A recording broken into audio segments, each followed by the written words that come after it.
What is she doing? क्या ये सब क्या है? किधर जा रहे हो? ये सारे बलून्स लेके किधर जा रहे हो तुम? हाँ?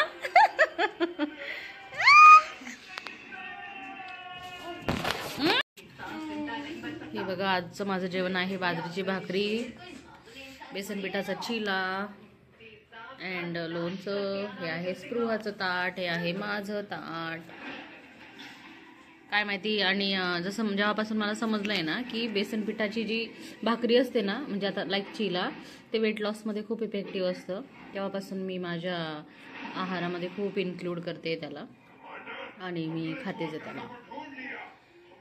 हे गाईस, तर आज बनवायची आहे फ्लावरची भाजी. आता मी फ्लावर आणि थोडासा एक बटाटा कापून टाकला एक फ्लावरमध्ये आणि गरम पाण्यामध्ये थोडंसं त्याला म्हणजे थोडंसं 2-3 मिनटं ठेवलं आणि इथे पाणी नितरायला ठेवलंय. आणि आता इकडे बनत आहे ठेचा. तर ठेच्यासाठी मिरच्या भाजणं चालू आहे आपले ग्रीन. आणि ॲक्च्युली झालं काय, मी आता जस्ट भाजीपाला घेऊन आली ना, तर भाजीपाला घेऊन आल्यानंतर मी पुन्हा मिरच्या आणल्या आहे आणि ह्या मिरच्या अशा थोड्या लाल लाल व्हायला लागल्या, हे बघा तुम्ही. तर मग म्हटलं यांचा ना ठेचाच बनवून टाकावा आता. तर आहेत स्पायसी भरपूर, बट करून टाकावं म्हटलं ठेचा. आणि हे बघा, कॉर्न पण आणलाय, 2 आणले होते, तर एक आता स्पृहाला जस्ट मी भाजून निंबू मीठ लावून दिलाय, तर ती खाते तिकडे. आणि आता मी बनवत आहे ठेचा. गाईस, तर हे बघा ठेचा रेडी आहे आणि आता त्याच्यावरती जाते कोथिंबीर. खूप सारी कोथिंबीर जाईल त्याच्यामध्ये. आता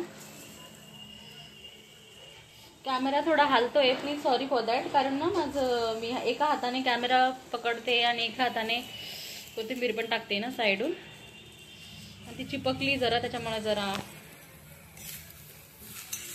हे बघा, तर अशा प्रकारे मिरचीचा ठेचा रेडी आहे. याच्यामध्ये फक्त मिरची, मीठ, शेंगदाणे आणि लसूण एवढंच गेलंय.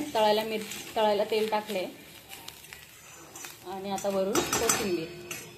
नाव इट हॅज बीन डन.